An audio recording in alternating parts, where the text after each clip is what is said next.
открит клуб на пенсионера. По решение на съветниците се отпуснаха 1000 лева, необходими за ремонт на помещение в кметската сграда там. В село Дрангово екипът ни се срещна и с най-възрастният именник в днешния ден. 90-годишният дядо Харалампи, известен сред съселяните си с прозвището Немски, заради чуждият език, който говоримо перфектно владее. Пенсионерите в село Дрангово са около 120. Те обаче казват, че този нов клуб ще бъде за събирания и чествани, организирани за всички възрасти, още повече, че селото няма свое читалище. Помещението е препоядисано с нова дограма и обзавеждане.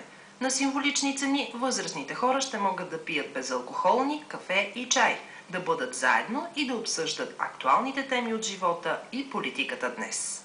Мисли, че имаме пенсионерски клуб в село Дрангово. Това беше моя инициатива. Разбрахте ли ми? Колко хора ви подкрепиха? Колко са пенсионерите? Сега, честно те го казвам, ама имаме доста пенсионери. Разбираш. Имаме доста пенсионери и вярвам, че ще бъде един от най-хубавите пенсионерски клубови в село Дрангово. И за мъже и за жени, нали? И за мъже и за жени, да. И за какво да е? Какво ще правят? Ще седат тук, ева на новия кмет, по него инициатива е тук да се направят. Тук е този пенсионерски клуб, всички пенсионери събираме тук. Това е много хубаво за нас. До сега нямахме място, сега тук вече имаме за момент. Трябва да направим и читалището, навсекъде се говори с България. Всички читалища трябва да се възстановят. И трябва да се обърне внимание. Кмето, ако дойде, ќе му дадем този въпрос. Или, нали? Най-възрастният пенсионер в село Дрангово е дядо Харалампи, който днес е именник. Неговите съселяни го разпознават като изключителен автолюбител, дори и сега на 90 години.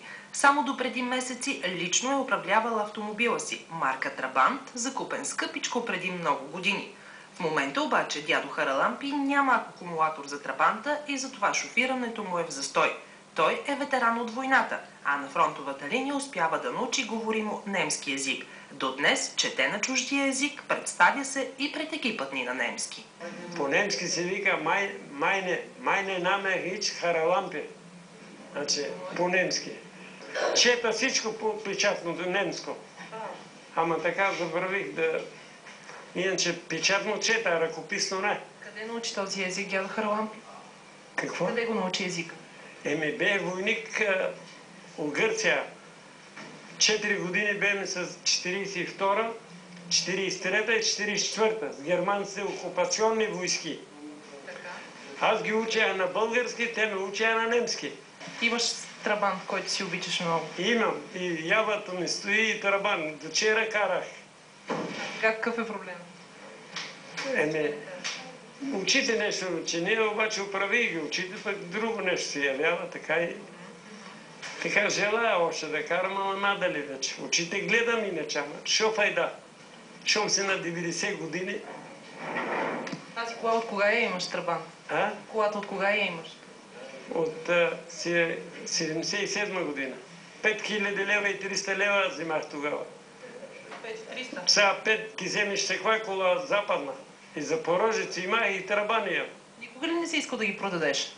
Не. Запорожец го дадох на един така, без пари, каже се. Тук беше сервитор на тумбите. Седна Трабанова купи па 5300. Па с чакане. Иди там, се чакаш, не довада ред, тия големците, они взимат ги по-обоите коли и наложи се и аз Трабан взимах. И сега карам още, да. 4 марке направих за него отзад, ама шо файда вече.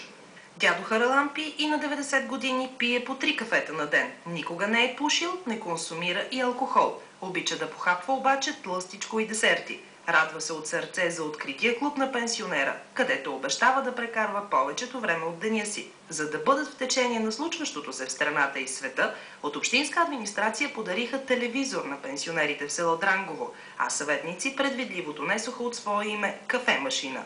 Молебен за здраве отслужи отец Борис.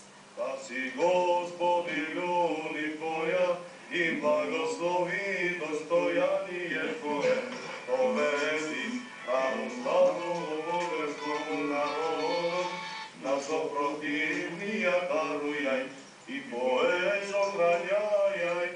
И аз искам да честита на всички хора, не само на възрастните, които ще го ползват този клуб на пенсионерите, така и кръщаваме клуб на пенсионера, но неминуемо тук ще се срещат и млади хора с вас и вие наистина това място да стане, този кът да стане едно място и за почивка на вас, и за това да споделяте ежедневието, било тежко, било и весело, да бистрите и политиката, дето се казва, да ни критикувате, да ни хвалите, когато има нужда, но наистина да ви е приятно тук. Честито! Да си вземеш за спомен.